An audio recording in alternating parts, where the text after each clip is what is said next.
Здравейте! Казвам се Виктор. Аз съм Асия. Теодора. Мирия. Мелиса. Александър.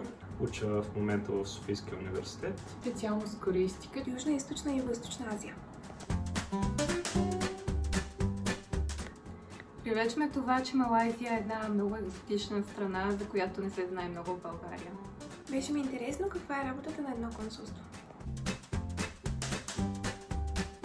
Научих две неща. Едното е, че работата може да бъде и забавление.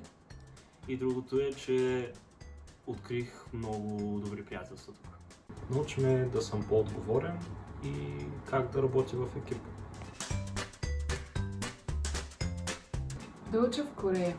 Искам да си осиновя орангутан от парк Сепилок в Малайзия. Запишете се И вие в стажантската програма. Почетното консулство на Малайзия в България.